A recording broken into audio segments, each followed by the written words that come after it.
आप देख रहे हैं जनतंत्र टीवी और मैं हूं आपके साथ स्वाति आर्य। हमारे इस खास कार्यक्रम में आप सभी का स्वागत है। नरक चतुर्दशी पर कार्तिक मास के कृष्ण पक्ष की चतुर्दशी के दिन मनाई जाती है। इस बार 3 नवंबर यानी कि आज नरक चतुर्दशी का त्योहार मनाया जा रहा है। इसे छोटी दिवाली भी कहते हैं। कार्तिक मास के कृष्ण पक्ष की चतुर्दशी के दिन हनुमान जी प्रकट हुए थे, इसीलिए इस दिन हनुमान जी की पूजा का भी विधान है। इसके साथ ही नरक चतुर्दशी के दिन यम के नाम से दीपदान की परंपरा भी है। वहीं नरक चतुर्दशी के दिन यम के लिए आटे का चौमुख दीपक घर के मुख्य द्वार पर जलाया जाता है।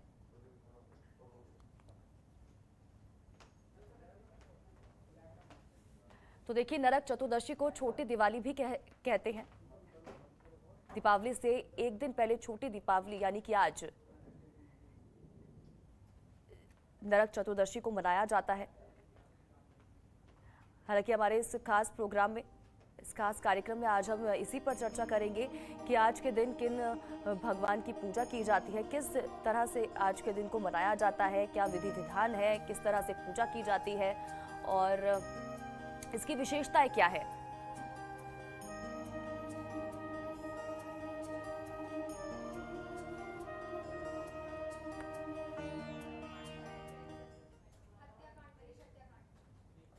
और इसी पर खास बातचीत करने के लिए हमारे साथ आज हम स्टूडियो में मौजूद है आचार्य प्रमोद मिश्रा जी।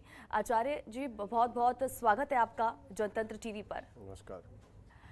आचार्य जी, मेरा सबसे पहला सवाल यही है, क्योंकि दिवाली से एक दिन पहले छोटी दिवाली को नरक चतुर्दशी भी कहा जाता है और बहुत से लोग हैं जो इस बात को नहीं जानते हैं, जिनको इस बारे में जानकारी ही नहीं है। तो इस दिन की विशेषताएं क्या है? सबसे पहले तो मेरा सवाल यही होगा। बिल्कुल, सबसे पहले बात करेंगे हम नरक चतुर्दशी की विशेषता के बारे में, महत्व के बारे में। उससे पहले हम भगवती का आवाहन करते हैं और ध्यान करते हैं, वंदन करते हैं। नमस्तुनंताय सहस्रमूर्तये सहस्रपादाक्षि शिरोरुबाहवे सहस्रनाम्ने पुरुषाय शाश्वते सहस्रकोटि युगधारिणे नमः। भगवान का ध्यान करते हुए, भगवती का आवाहन करते हुए, वंदन करते हुए आज हम बात करेंगे सबसे पहले नरक चतुर्दशी विशेषता। नाम नरक क्यों आगे लगा हुआ है? कुछ लोग पुरानी परंपराओं के अनुसार इसको छोटी दिवाली भी कहते हैं। धनतेरस, छोटी दिवाली, बड़ी दिवाली और पंच दिवसीय त्यौहार को पूरा तरीके से मनाते हैं। लेकिन इसमें कुछ पौराणिक कथाएं जुड़ी हुई हैं, पौराणिक कहानियां जुड़ी हुई हैं, जिनमें ये भी माना जाता है कि जो एक पुराने ज़माने में, प्राचीन काल में एक राजा हुए थे जिनका नाम था रंतिदेव। तो रंतिदेव महाराज पुण्यात्मा भी हैं, धर्मात्मा भी हैं, दान पुण्य में पूरा विश्वास भी है और करते भी हैं। लेकिन साथ साथ उनका जब अंतिम समय आया, उस समय यमदूत उनको जब लेने आए तो उन्हें देख करके राजा ने तुरंत कहा यमदूतों से कि हमारा दोष क्या है, हमारी गलती क्या है, तुम मुझे नरक लेके जा रहे हो? क्या पाप किया है हमने, क्या अपराध किया है? तो यमदूतों ने कहा तुमने एक अतिथि को, एक ब्राह्मण को घर से भूखा लौटा दिया था, यही तुम्हारा अपराध है। इसी अपराध के कारण तुम्हें आज नरक को देखना पड़ेगा, नरक की यात्रा तुम्हें करनी पड़ेगी। इसी कारणवश तो यहाँ राजा कहते हैं रंतिदेव महाराज यमदूतों से कि अगर संभव हो सके तो मुझे 1 वर्ष का समय और दे दो। इस तरह जब कहा तो तुरंत इनके कहने पर यमदूतों ने उनको 1 वर्ष का समय दिया कि महाराज आप, कोई बात नहीं है, आप नरक कभी न जाएं और 1 वर्ष का समय आप हमसे ले लें। 1 वर्ष का समय लेकर के और यहाँ पर ऋषियों के पास गए, महर्षियों के पास गए, ब्राह्मणों के पास गए कि भाई हमारा ये अपराध जो है ये कैसे क्षमा हो, कैसे दूर हो। तो ऋषियों ने परंपरागत पौराणिक कथाओं के अनुसार उनको बताया कि तुम एक काम करो, दीपावली से एक दिन पहले यानी कार्तिक कृष्ण चतुर्दशी के दिन ब्राह्मण भोजन कराओ, यज्ञ करो, पूजा पाठ करो, धर्म करो, अनुष्ठान करो। ऐसा करोगे तो तुम्हें नरक की यात्रा नहीं करनी पड़ेगी। इस तरह से ऋषियों के बताए के अनुसार, ब्राह्मणों के बताने के अनुसार रंतिदेव महाराज ने वैसा ही किया और फिर उनको स्वर्ग की प्राप्ति हुई। अन्य कथा के अनुसार बताया जाता है कि पौराणिक कथा में आता है, भागवत में वर्णन आता है कि भगवान श्री कृष्ण ने कार्तिक कृष्ण चतुर्दशी को ही नरकासुर का वध किया था। इसीलिए नरक चतुर्दशी के दिन इसका नाम नरक चतुर्दशी का कहा जाता है, क्योंकि नरकासुर का वध हुआ है। और नरकासुर देवताओं को प्रताड़ित करता था, ऋषियों को, ब्राह्मणों को सताया करता था और तमाम उनके आभूषण छीन लिए थे। साथ साथ मंदराचल पर्वत से मणि पर्वत को भी कब्जा कर लिया था, जो मणि पर्वत था कब्जा कर लिया था। साथ साथ सिद्ध महापुरुषों और राजाओं को जो है 16,100 की संख्या में अपने कैद खाने में, अपने बंदी गृह में बंदी कर दिया था। भगवान श्री कृष्ण ने क्या किया? उन ऋषियों, महाऋषियों को और राजाओं को वहाँ से छुड़ाया, साथ साथ उसका वध भी कर दिया। तो वध करने की वजह से जो है, और वध हुआ कब था? नरक चतुर्दशी के दिन हुआ था, इसीलिए तभी से इसका नाम नरक चतुर्दशी पड़ गया। और भगवान ने जो महर्षियों को और साथ साथ 16,100 कन्याओं को, जो कि नरकासुर ने अपने कैद खाने में कब्जा कर रखा था, बंदी कर रखा था, उनको छुड़ाने के बाद भगवान श्री कृष्ण ने स्वयं उनका विवाह भी रचाया है। तो ये परंपरागत जो पौराणिक कथा है यही है कि 2 कथाओं के अनुसार नरक चतुर्दशी का महत्व, विवरण और वर्णन क्यों दिया जाता है, तो इसी दोनों कथाओं का एक संबंध आपस में है, इसीलिए इसका महत्व विशेष है। बिल्कुल।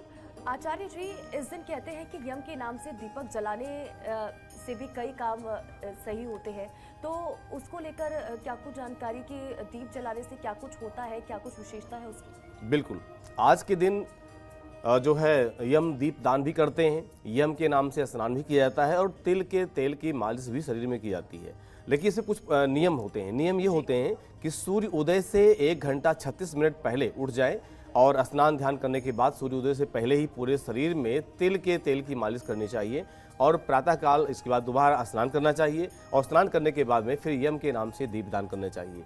दीपदान, ध्यान रखें, ये चौमुखा दीपक होता है और इसकी विधि थोड़ी सी अलग होती है कि प्रयास करें कि अगर आपको विधि पूरी नहीं मालूम है तो किसी ब्राह्मण से, पंडित जी से समझ भी लेने तरीके से अच्छा रहेगा, क्योंकि नियम से काम हो तो अच्छा रहेगा। तो चौमुखा दीपक मिट्टी का दीपक हो और 4 दीपक जला करके तिल के तेल का ही दीपक जलाएं और यमराज के नाम से उनको उस दीपक का संकल्प करें। साथ साथ जो यम दाग किए जाते हैं, साथ साथ जो तिल का मालिश किया जाता है और एक संविधा होती है जिसका नाम होता है अपामार्ग और एक होती तुम्बी। तुम्बी मीन्स लौकी को भी कहा जाता है। तो लौकी को लेकर के और तुम्बी को लेकर के अपने सिर के ऊपर से घुमाते हैं, 5 बार या 7 बार घुमाते हैं और उसको शरीर से, चेहरे से स्पर्श भी करते हैं और प्रार्थना की जाती है कि यहाँ पर श्लोक है कि सीतालोष्ट समायुक्त संकट कदलान्वितम हर पाप मार्गम भ्राम्यमाणम पुनः पुनः। ये प्रार्थना की जाती है कि हे पाप मार्ग, हे तुम हमारे द्वारा जो भी जीवन में अज्ञान बस जो भी दोष या अपराध या पाप हुए हों उनको क्षमा करो, उनको हमसे दूर करो। और यहाँ पर प्रार्थना भी की जाती है, मंत्र भी है यमराज महाराज के, वो मंत्र इस पढ़ा जाता है, ओम यमाय नमः, ओम धर्मराजाय नमः, ओम मृतवे नमः, ओम अंतकाय नमः, ओम वैवस्वताय नमः, ओम कालाय नमः, ओम सर्वभूतक्षयाय नमः, ओम उदुम्बराय नमः, ओम दग्धाय नमः, ओम नीलाय नमः, ओम परमेश्वरे नमः, ओम वृकोदराय नमः, ओम चित्राय नमः, ओम चित्रगुप्ताय नमः। इस मंत्र को उस समय पढ़ना चाहिए। ऐसा करने से, पारंपरिक परंपरा है कि ऐसा करने से जीवन में अज्ञान बस जो पाप दोष अपराध होते हैं वो दूर होते हैं और नरक की यात्रा नहीं करनी पड़ती है। और ऐसा करने के बाद में दक्षिण दिशा में इन सामग्रियों को, तुम्बी यानी लौकी को जाता है, लौकी को और अपामार्ग को दक्षिण दिशा में फेंक देना चाहिए। साथ साथ जो चौमुखा दीपक जलाते हैं उस दीपक को भी समय का अभाव है इसलिए मैं आपको रोकना चाहूंगी। एक आखिरी सवाल मैं आपसे करना चाहूंगी, क्योंकि जो लोग नहीं जानते, क्योंकि कहते हैं कि आज के दिन जो व्यक्ति पूजा करता है उसको नरक की यात्रा से नहीं जूझना पड़ता, तो इसको लेकर क्या कुछ जानकारी जो लोग नहीं जानते इन चीज़ों को लेकर, वो किस तरह से आज के दिन पूजा कर सकते हैं और कोई समय निर्धारित है, कोई समय है आज की पूजा का? बिल्कुल, अपने अपने शहरों के अनुसार, अपने अपने स्थान के अनुसार, क्योंकि सूर्योदय का समय अलग अलग होता है, तो सूर्योदय से ठीक 1 घंटा 36 मिनट पहले प्रारंभ करें और 1 घंटा 36 मिनट बाद तक करना चाहिए। सायंकाल की पूजा भी ऐसी ही होती है। सूर्य अस्त के समय से लेकर के, जैसे मान लिया कि दिल्ली में है, दिल्ली में 5:30 बजे सूर्य अस्त होता है, तो 5:30 से 1 घंटा पहले पूजा प्रारंभ करें और 1 घंटे बाद तक पूजा करनी चाहिए। यहाँ पर पूजन में वही दीपदान का नियम है और तुम्बी यानी लौकी और पाप मार्ग को सिर से वारने का नियम है, जिससे पाप दोष क्षय होते हैं। और साथ साथ दीपदान जो करते हैं, चतुर्मुखा दीपक पीपल के पेड़ के पास जलाएं और अपने घर से दक्षिण दिशा में उसको जलाएं। प्रार्थना करें कि हे यमराज, हमारे जीवन में कोई अपराध या पाप हुए हों उसको क्षमा करें, आगे से कोई अपराध या पाप हमारे जीवन में हमसे नहीं होगा। ये प्रार्थना भी की जाती है, तो ये भी करें। साथ साथ 5 जगह दीपक और भी जलाए जाते हैं, जैसे कि केले के पेड़ के पास, पीपल के पेड़ के पास, बेल के पेड़ के पास, मंदिर में, यज्ञशाला में और गौशाला में भी दीपक जलाए जाते हैं। तो ये दीपक जलाने के बाद में प्रार्थना भी की जाती है और यम तर्पण भी किया जाता है। यमराज के नाम से हाथ में जल लेकर के और कुसा हाथ में पहन करके या स्वर्ण की मुद्रिका हो वो पहन करके यमराज के नाम से 3 बार जल दिया जाता है कि हे यमराज, ये तर्पण इससे आप तृप्त हों और हमारे जीवन में अपराधों को हमसे क्षमा करें, दूर करें। जी चलिए आचार्य जी, बहुत बहुत शुक्रिया हमारे साथ जुड़ने के लिए और इन तमाम जानकारी के लिए। तो जो लोग नहीं जानते उन तमाम चीज़ों को लेकर जानकारी आचार्य जी ने हमें दी कि दीपावली से ठीक एक दिन पहले यानी कि छोटी दिवाली को नरक चतुर्दशी भी कहा जाता है और इस दिन हनुमान जी की पूजा की जाती है। इस दिन आप अगर पूजा करते हैं, जो भी व्यक्ति पूजा करता है, तो वो नरक की यात्रा से मुक्ति पा सकता है, उसे नरक की यात्रा नहीं करनी पड़ती है। तो इसी के साथ ही हमारे इस खास कार्यक्रम में फिलहाल इतना ही। आप बन रहे हमारे साथ। नमस्कार।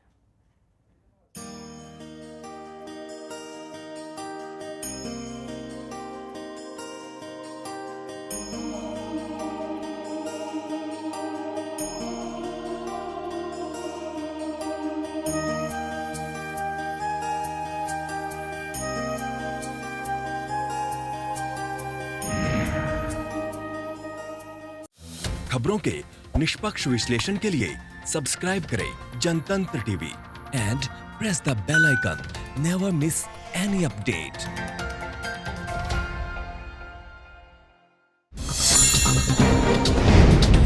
डाउनलोड कीजिए जनतंत्र टीवी ऐप को, जो कि अवेलेबल है गूगल प्ले और ऐप स्टोर पर। अधिक जानकारी के लिए अभी डाउनलोड करें।